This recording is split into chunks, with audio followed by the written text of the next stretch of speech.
네, 하나님 말씀 디모데전서 3장 14절에서 16절까지 말씀입니다.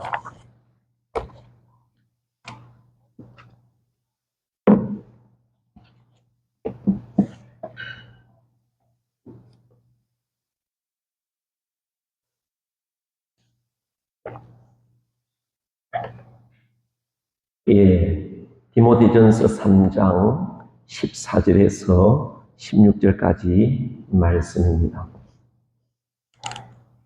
예, 다 찾으신 줄 알고 우리 이제 교독합니다. 내가 속히 내게 가기를 바라나 이것을 내게 쓰는 것은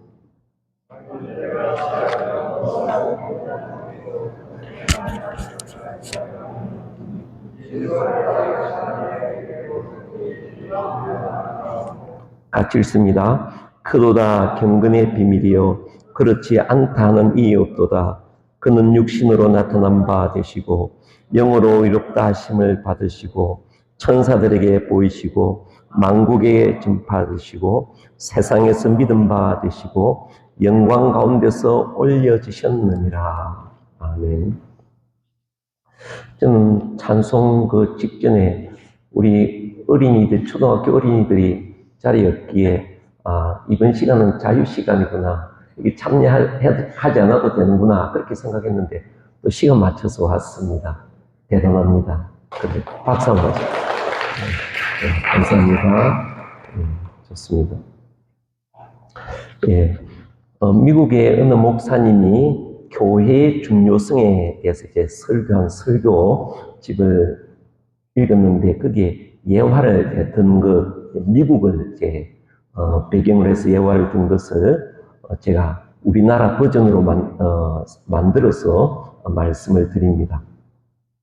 시골에서 올라온 사람이 경비행기를 타고 서울 구경을 한다고 할 경우에 가장 먼저 가고 싶은 것은 아마 경복궁과 청와대일 것입니다. 지금은 대통령 집무실이 이제 용산으로 옮겨져서 그렇지만 그래도 경복궁, 청와대가 우리나라 핵심이요, 또 서울의 중심부 아니겠습니까? 그래서 경복궁, 청와대를 이제 살펴볼 것이다. 그 다음에 가고 싶은 것은 우리나라의 경제의 중요한 부분을 맡고 있는 강남의 삼성 빌딩일 것이다. 아마 그런 중요한 곳을 이제 다니겠죠. 그렇다면 하늘에 계신 하나님께서 이 땅을 바라보시며 가장 깊이 관심을 보이시는 곳은 어디일까 하는 것입니다. 하나님께서도 사람들처럼 이 땅에 경복궁, 청와대 그리고 삼성 빌딩을 먼저 보시고자 하실까? 결코 그렇지 않을 것입니다. 하나님께서 가장 깊은 관심을 가지시는 것은 그분의 집, 그분의 교회이다 하는 것이죠. 설사 그 교회가 흐름하고 초라하다 할지라도 하나님의 눈은 항상 그의 집, 그의 교회, 그의 가족에게 머무신다 하는 것입니다. 왜냐하면 교회만이 주님의 피로 세움을 받은 기관 아닙니다. 다른 것은 그렇지 않죠. 교회만이 주님의 피로 세움을 받은 기관이며 또한 교회만이 하나님의 뜻을 긍정적으로 이루어드리는 그런 기관 아니겠습니까? 따라서 우리 하나님께서는 이 땅을 보실 때 그의 교회를 끊임없이 바라보신다 하는 것이죠. 이 시간은 교회에 대해서 이제 생각을 해보고자 합니다. 첫 번째는 제가 생명에 대해서 좀 말씀드리고자, 두 번째는 기도에 대해서 말씀을 드리고자, 마지막 시간에는 우리 모두가 다 이제 교회의 한 일원이기 때문에 교회에 대해서 좀 말씀을 드리고자 그렇게 주제를 정했습니다.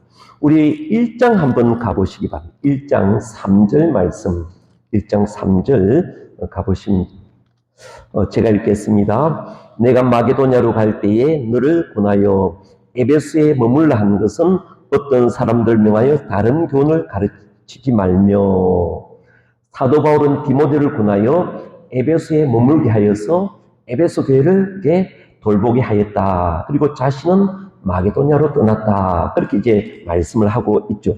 다시 이제 본문으로 우리 돌아가서 오늘 말씀 14절 이제 말씀을 보면 사도 바울은 디모데가 목회하고 있던 에베소 교회를 속히 방문하기를 원하였습니다. 그러나 사정이 여의치않아 갈 수 없음을 대비하여서 이 디모데전서를 기록한다. 왜 디모데전서를 기록하는지 이유를 알 수 있겠죠.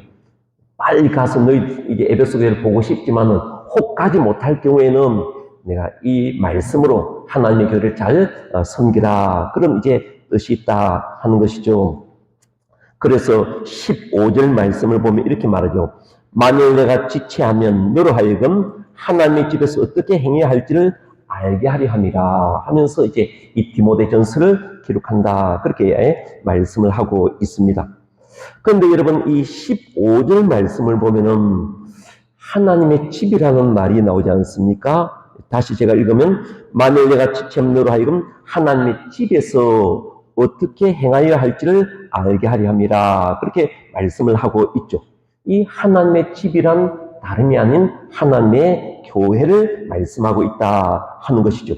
이 말씀뿐만 아니라 교회를 가리켜서 하나님의 집이라 이렇게 말씀하는 것 말고도 이제 이 교회를 집으로 비유한 말씀이 이제 15절 하반절에도 있지 않습니까? 진리의 기둥과 터다.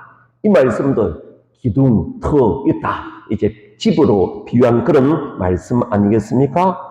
참 이상하게도 사도 바울은 하나님의 교회를 가리켜 집으로 비유하고 있다 하는 것이죠. 그렇다면 그 의미가 과연 무엇일까 하는 것입니다. 이 시간 세 가지를 생각을 해보고자 합니다. 첫 번째로 교회를 가리켜 하나님의 집이라 이렇게 말씀하신 것은 교회는 하나님의 가족, 하나님의 가정이라 이제 그런 뜻입니다.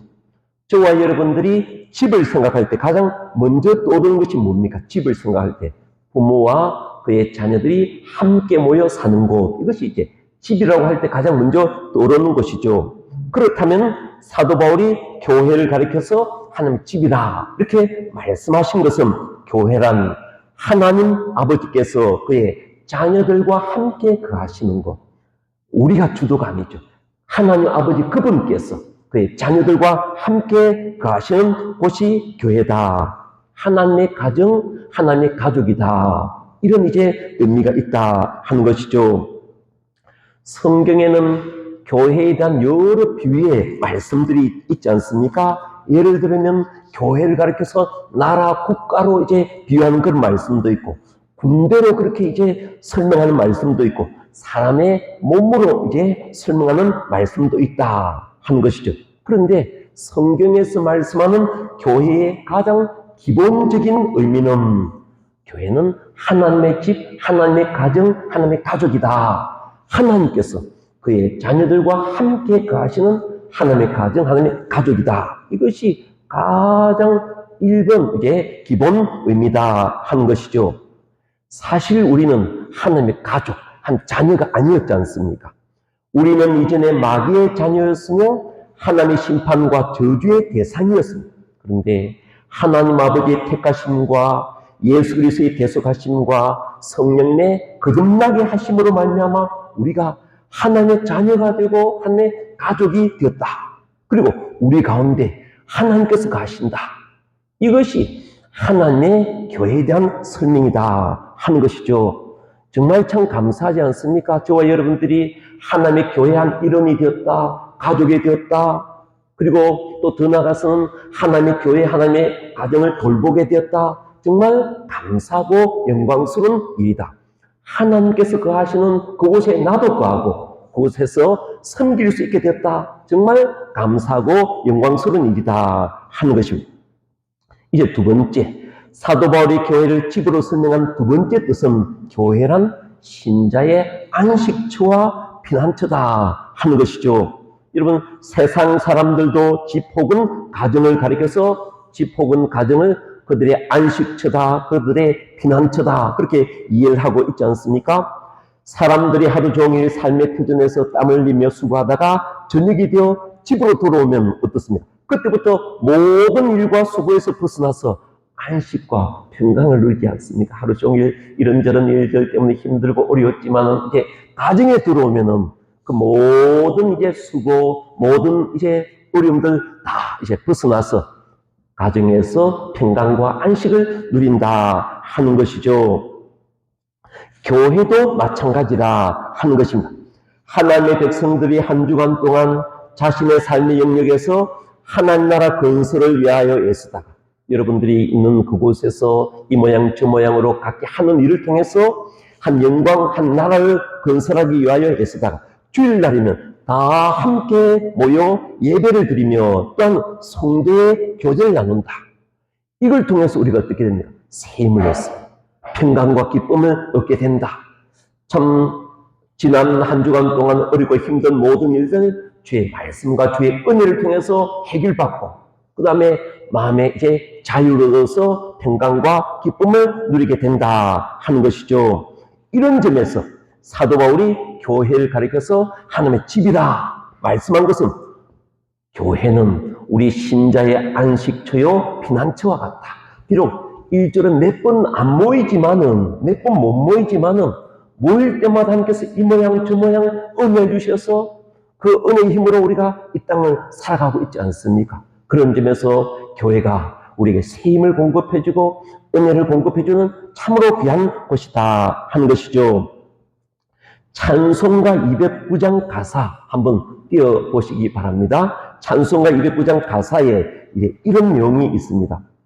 이 세상 풍파 심하고 또 환난 질고 많으나 나 편히 쉬게 될 곳은 주 예비하신 주의 전, 그 향기로운 기름을 주 내게 부어주셔서 내 기쁨 대주는 곳 주표로 사신 주의 전. 하나님의 교회가 어떠한가 하는 것을 이 찬송가 209장이 아주 잘 이제 설명을 하고 있지 않습니까? 하나님의 교회는 주의 자녀들에게 안식과 평강을 이제 주는 그런 이제 곳이다 하는 것이죠. 이 말씀 또한 어떻습니까?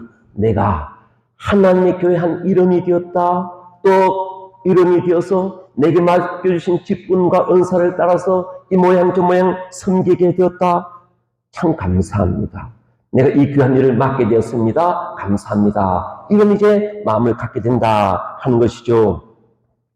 이 세 번째, 사도 바울이 하나님의 교회를 하나님의 집으로 설명한 세 번째 의미는 교회란 사람들에게 진리를 가르치고 배우며 전파하며 누리게 하는 진리의 기둥과 터다 하는 것이죠. 오늘 말씀 15절 하반절 보면 그렇게 말씀하고 있지 않습니까? 제가 앞부분부터 좀 읽어보면 이 집은 살아계신 하나님의 교회요 진리의 기둥과 틈이라 그렇게 말씀하고 있습니다.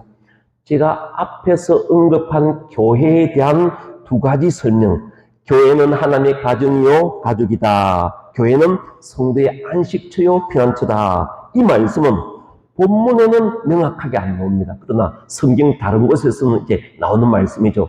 교회를 가리켜서 본속이다. 이런 말씀들, 또 하나님의 집을 가리켜서 안식처다 하는 그런 말씀들 다른 곳에는 나오지는 않죠. 그런데 오늘 말씀에 명확하게 이제 표현된 말씀이 뭡니까? 교회는 이게 진리의 기둥과 터다. 이 말씀은 오늘 말씀에서 아주 명확하게 우리에게 교훈하고 있다 하는 것이죠. 여러분, 하나의 집이 이제 완성되려고 한다면은 많은 구성 요소가 필요하지 않습니까? 벽도 있어야 되고, 창도 있어야 되고, 지붕도 있어야 되고, 방도 있어야 되고, 부엌도 있어야 되고, 화장실도 있어야 되고, 이 외에도 하나의 집이 이루어지려고 하면은 여러 이제 구성 요소가 필요하다 하는 것이죠. 그런데 여러분, 집을 이루는 데 있어서 가장 중요한 요소가 뭔가? 터와 기둥이다. 터와 기둥이다 하는 것이죠. 기둥과 터가 없으면 집 자체가 존재할 수 없어요. 집 자체가. 터전이 없는데, 기둥이 없는데 어떻게 집이 있을 수 있겠느냐 하는 것이죠. 그렇다면 사도 바울이 교회를 가리켜서 진리의 기둥과 터라 한 말씀은 하나님의 교회는 진리 없으면 교회가 아니다. 진리 없으면 교회가 아니다. 교회가 교회된 것은 교회에 진리가 있기 때문이다. 진리가 있기 때문에 교회가 교회다 하는 것을 말씀을 하고 있죠. 그래서 교회를 가리켜서 진리의 기둥과 터다. 교회 전체는 무엇으로 이제 건축되는가? 진리로 건축된다. 터도 진리, 기둥도 진리, 방도 진리, 모든 지붕도 진리. 다 하나님의 교회는 진리로 다 만들어진다. 그걸 이제 이 말씀이 말씀하고 있다 하는 것이죠. 그렇다면 과연 진리가 무엇일까? 하나님의 교회는 진리로 이루어지는데 과연 진리가 무엇일까 하는 것입니다. 여러분 16절 하반절 한번 보시기 바랍니다. 제가 한번 앞에 것은 제가 읽겠습니다. 뒤에 것은 우리 같이 한번 읽도록 하십시다. 앞에 것 제가 읽습니다. 크도다 경건의 비밀이여 그렇지 않다는 이 없도다. 그 다음 시작. 그는 육신으로 나타난 바 되시고 영으로 의롭다 하심을 받으시고 천사들에게 보이시고 만국에서 전파되시고 세상에서 믿음 바 되시고 영광 가운데서 올려지셨느니라. 여러분 이 말씀은 예수님에 대한 말씀을 간단하게 요약하고 있죠. 이 말씀 보면 예수님에 대해서 간단하게 요약하고 있습니다. 예수님께서는 이 땅에 사람으로 오셨다. 그리고 우리의 모든 죄를 짊어지시고 십자가에 달려 돌아가셨다가 성령의 능력으로 부활하셨으며 성천하셔서 지금은 하늘 우편에서 온 세상을 다스린다 하는 것을 아주 간단하게 이제 말씀을 하고 있다 하는 것이죠. 여러분 어떻습니까? 무엇이 진리인가? 이 말씀이 진리다.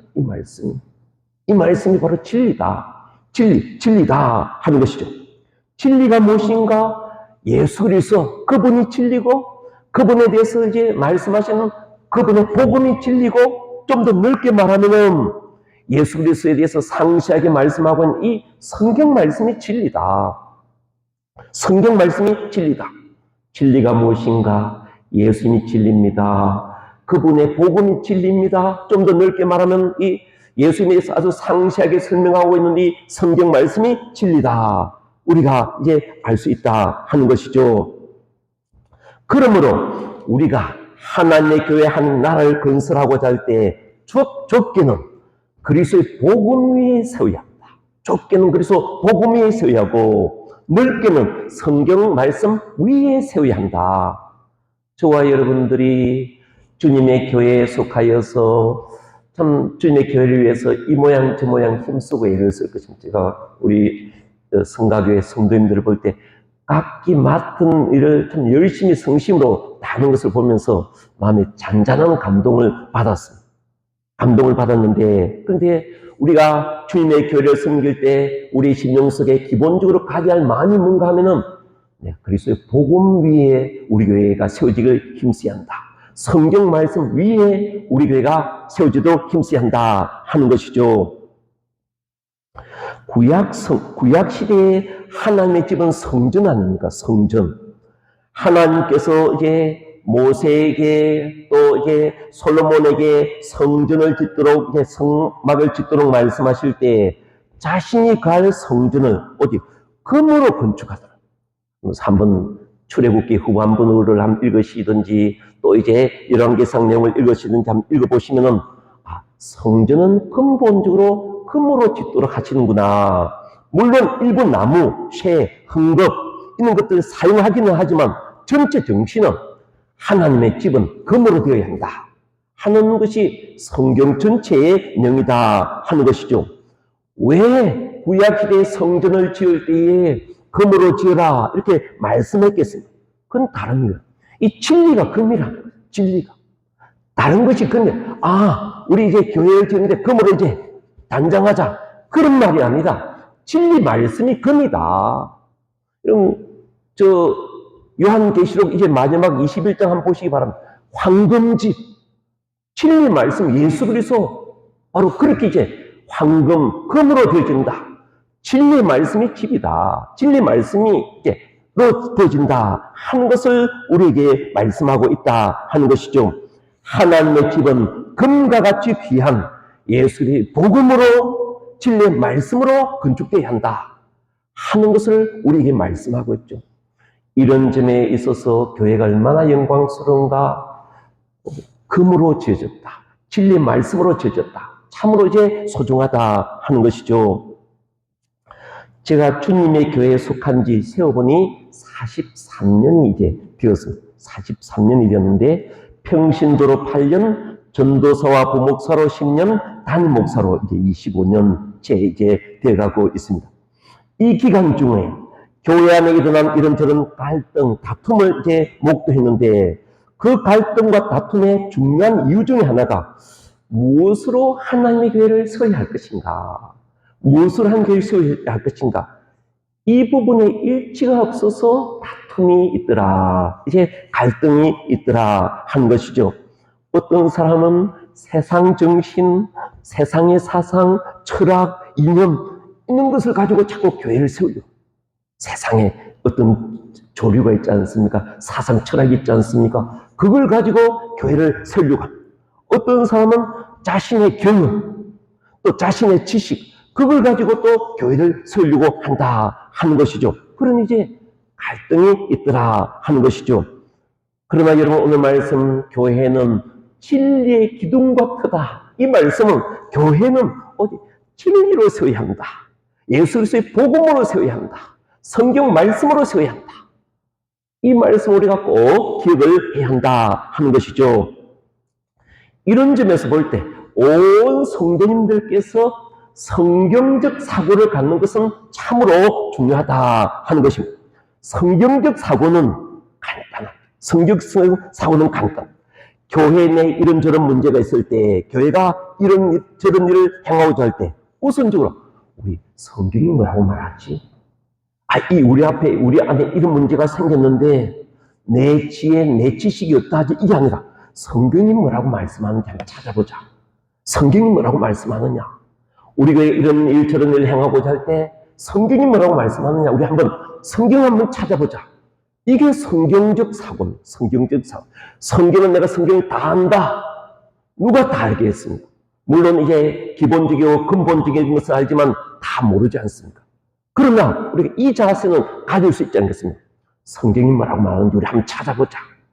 바로 이것이 성경적 자세다 하는 것이죠. 교회를 섬기는 데 있어서 이 자세는 너무너무 중요한 자세다 하는 것이죠. 바라기는 성가교회 온 성도님들께서는 예수 그리스도의 복음, 성경 말씀으로 충만하게 무장하여서 진리의 말씀으로 주님의 교회를 잘 섬기며 세워나가는 귀한 성도님들이 되시기를 바라는 것입니다. 지금까지는 우리가 속한 교회에 대해서 살펴보았습니다. 세 가지죠, 그죠? 교회란 하나님의 가족이다. 둘째는 교회는 신자의 안식처요, 피난처다. 한우 복됩니다. 여러분, 이 자리에 있는 자체가 좀 복되지 않습니까? 세 번째는 교회란 진리의 기둥과 터다. 이것이 이제 교회에 대한 설명이라 한다면, 이제 마지막으로 이와 같은 교회를 섬기할 직분자의 자세가 어떠해야 할 것인가 하는 것을 살펴보자 하는 것이죠. 우리 16절 상반절 다시 한번 읽어볼게요. 16절 상반절 같이 시작. 크도다 경건의 비밀이요 그렇지 않다는 이 없도다. 아멘. 하나님의 사도 바울은 교회를 섬기는 직분자의 자세를 말하는데 딱 한마디로 경건. 저는 이 말씀을 대할 때 한마디 나와서 소름이 끼쳤어요. 너 하나님의 교회를 섬길 때 어떤 자세를 가져야 하느냐? 경건이다. 경건이다. 그 경건한 자세가 필요하다. 그걸 우리에게 말씀하고 있다 하는 것이죠. 사실 디모데전서 전체 내용이 직분자가 교회를 어떻게 섬기할 것인지를 교훈하는 내용이죠. 우리 3장 2절 한번 읽어볼까요? 앞쪽에 있는 말씀 2절 같이 한번 읽겠습니다. 시작. 그러므로 감독은 책망할 것이 없으며 한 아내의 남편이 되며 절제하며 신중하며 단정하며 나그네를 대접하며 가르치기를 잘하며. 여러분, 이 말씀은 교회가 어떤 사람을 감독으로 세워야 할지를 교훈한 말씀인데 결국 직분자가 가져야 할 자세가 뭔가? 이걸 여러 가지로 말씀하고 직분자가 가져야 할 자세가 뭔가? 그걸 이제 말씀을 하고 있죠. 우리 4장 이후의 말씀 4장 6절에서 8절 우리 같이 한번 또 읽어보십시다. 한 장 넘겨보도록 하십시다. 6절에서 8절 같이 읽겠습니다. 시작. 내가 이것으로 형제를 깨우치면 그리스도 예수의 좋은 일꾼이 되어 믿음의 말씀과 내가 따르는 좋은 교훈으로 양육을 받으라. 망령되고 허탄한 신화를 버리고 경건에 이르도록 내 자신을 연단하라. 육체 연단은 약간의 유익이 있으나 경건은 범사에 유익하니 금생과 내색에 약속이 있느니라. 이 말씀 또한 직분자가 주님의 교회를 어떻게 섬겨할 것인가 여러 가지로 우리에게 말씀을 하고 있지 않습니까? 이처럼 성경을 보면 직분자가 교회를 섬기고자 할 때 기억해야 할 말씀이 매우 많습니다. 한마디가 아니고 여러 말씀으로 우리가 무장을 해야 한다 하는 것이죠. 그런데 여러분 다시 오늘 본문으로 돌아가 보면 그 많은 말씀들은 많은 교훈들은 딱 한마디로 요약했는데 경건이다. 하나님의 교회를 섬길 사람이 갖춰야 할 가장 중요한 자세가 뭐냐? 경건이다. 경건이다. 여러분 이 말씀 소름이 끼치지 않습니까? 한마디로 너 경건한 자세를 가져야 돼. 경건한 자세가 주님의 교회를 섬기는 가장 중요한 자세야. 이 경건 잃어버리면 아무것도 아니야. 경건을 가져야 돼. 경건한 삶을 추구해야 돼. 그걸 가져야만이 주님의 교회를 섬길 수 있어. 우리에게 요구하는 것이 이 한마디 경건이라 그렇게 이제 말씀을 하고 있다 하는 것이죠. 정말 4장 말씀에도 본 것처럼 경건이 얼마나 중요하고 유익한가 하는 것을 이미 우리가 조금 전에 읽었지 않습니까? 참 경건한 삶이 우리의 모든 삶에 있어서 참으로 유익을 준다 하는 것인데 좀 더 우리 한번 살펴보듯 도대체 그런 경건이 뭘까 하는 것입니다. 여러분 다시 한번 16절 한번 보시기 바랍니다. 16절 상반절을 보면은 이제 크도다 경건의 비, 크도다 경건. 이게 정말 위대한 교훈이다 이 말이죠. 위대한 교훈이다. 경건의 이제 비밀이요 이렇게 이제 말씀을 하고 있습니다. 경건의 비밀이 있다는 것입니다. 우리로 하여금 경건한 삶을 살게 하는 비밀이 있다. 그 비밀은 참으로 위대하다. 이렇게 이제 말씀을 하고 있죠.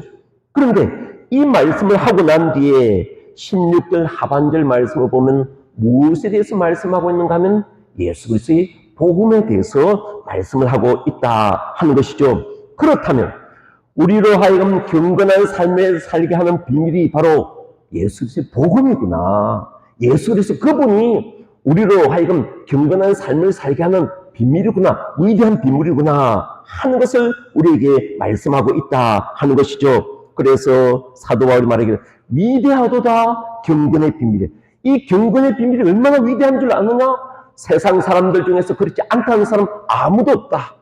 경건은 우리를 경건하게 만드는 위대한 비밀이 있다. 그 비밀이 바로 예수 그리스도의 복음이다 하는 것을 우리에게 말씀하고 있다 하는 것이죠. 앞에서 살펴봤는데 16절 하반절 다시 한번 보도록 하십시오. 16절 하반절 보면 크게 세 가지를 말씀합니다. 첫 번째는 예수님의 성육신, 두 번째는 예수님의 십자가의 죽음과 부활, 세 번째는 예수님의 성천과 하늘 우편에 앉으셔서 온 세상을 통치하심. 이 세 가지를 이제 말씀하고 있죠. 복음이라고 할 때 중요한 것은 그분이 하나님의 아들이시나 이 땅에 사람으로 내시고 그리고 우리의 모든 죄를 짊어지시고 십자가에 달려 죽으시고 성령으로 이제 살아나신 것. 그리고 성천하셔서 하늘 우편에 앉으셔서 지금은 성령과 말씀으로 온 세상을 다스리시는 것. 이것이 이제 복음의 핵심이다 하는 것이죠. 이 말씀 전부가 우리의 경건에 꼭 필요한 말씀이다 하는 것이죠. 그런데 저와 여러분들이 주님의 교회를 섬길 때 특별히 기억해야 할 말씀은 제게 있어서 그래요. 특별히 기억해. 다 이 세 가지는 다 중요하지만은 특별히 기억해야 할 말씀은 세 번째. 예수님의 성천과 그분의 한 우편에 앉으셔서 온 세상을 다스린다. 이것이 우리로 하여금 경건하게 하는 이제 비밀이 된다 하는 것이죠. 저와 여러분들이 주님의 교회를 섬기고자 할 때, 저와 여러분들이 세상 사람들에게 복음을 전하고자 할 때 깊이 깨닫는 것은 내가 이렇게 연약한 자이구나. 내가 이렇게 무능한 자이구나. 나는 참으로 연약하구나. 난 참으로 무능하구나. 주님의 교회를 섬기고자 하는데 내게 힘이 없는 거예요. 어떻게 해야 할 지혜도 없는 것입니다. 세상 사람들에게 복음을 전하여서 한 교회를 세우고자 하는데 그들의 마음을 어떻게 움직여서 주님께로 인도해야 할지 무능력하고 무력한 존재다 하는 사실을 알게 된다 하는 것이죠. 우리는 아무것도 할 수가 없고 행해도 결과가 안 나요. 결과가. 행하면 어떤 열매가 나와야 되는데 열매도 잘 안 나온다 하는 것이죠. 그래서 많은 직분자들이 낙심하며 절망하며 이제 주지 않는다. 오랫동안 이렇게 저렇게 애를 쓰고 힘을 쓰는데 결과가 나오지 않으니 이제 낙심하여 주저하여 절망하여 주지 않는다 하는 것이죠. 이때 우리가 기억해야 할 말씀은 예수 그리스도의 복음 전부가 필요하지만은 특별히 우리가 붙들어야 할 말씀, 우리의 구주 예수님께서는 한 우편에 앉으셔서 권세와 능력을 가지시고 온 세상을 다스리신다. 우리는 연약하지만은 우리가 믿고 의지하는 우리 주님은 위대한 분이시고 능력이 많으신 분이시다. 이 믿음을 우리가 가져야 한다 하는 것이죠. 바로 이 말씀에 우리가 용기를 얻어서 우리가 기도하게 된다. 기도하게. 나의 연약함을 깨닫고 좌절하고 절망하고 있을 때 하나님의 그 전능하심을 깨닫고 우리가 기도하게 되지 않습니까? 기도하게 되겠죠. 나는 힘이 부족하며 연약한 자이지만 예수님께서 전능하신 하나님이시다. 내가 은혜와 능력을 구하면 은총을 베풀어 주시리라. 믿고 우리가 기도하게 된다. 주여 나를 불쌍히 여겨주시옵소서. 주여 나를 긍휼히 여겨주시옵소서. 주여 내게 은혜를 베풀어 주시옵소서. 아까 우리 장로님이 그런 기도를 하신 우리가 은혜를 베풀어 달라. 이것이 우리가 이 땅에 살아가면서 우리가 가장 근본적인 자세. 주여 은혜 안 베풀어 주시면 못 삽니다. 은혜 안 베풀면 못 삽니다. 특별히 주님의 이 귀한 교회를 섬기는데 은혜 안 주시면 못 삽니다. 하온데 우리 하나님, 우리 주님은 전능하신 분 아닙니까? 이 땅의 모든 권세를 다 꺾으시고 이제 한 우편에서 능력과 권세로 온 세상을 다스리신 분 아닙니까? 내게 은혜 주시옵소서. 내게 능력 주시옵소서. 우리가 그렇게 기도하게 된다 하는 것이죠.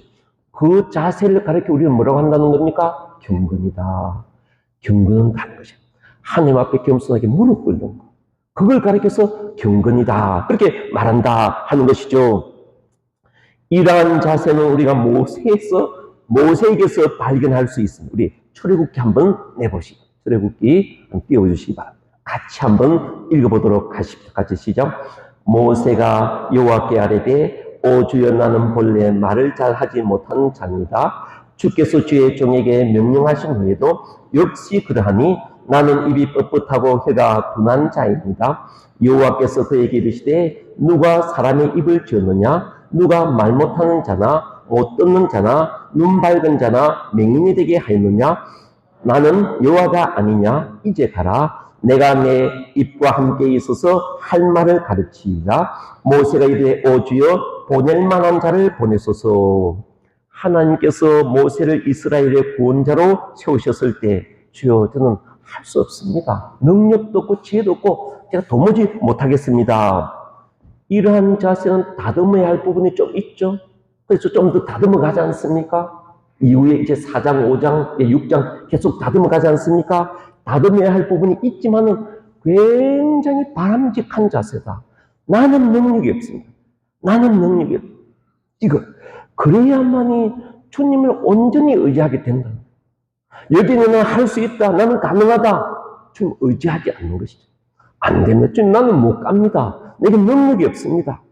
이런 자가 온전히 주님을 의지하게 되는데 이를 가리켜서 경건이라 한다는 것입니다.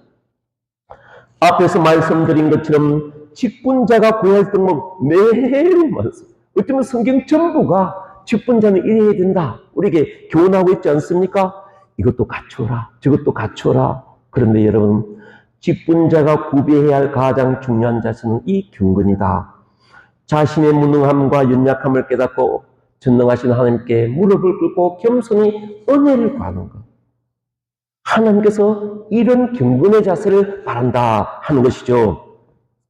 이제 마지막으로 한 구절만 더 살펴보고 오늘 말씀을 마치고자 합니다. 고린도서 3장 6절에서 8절까지 말씀. 앞쪽 화면 좀 띄워주시기 바랍니다.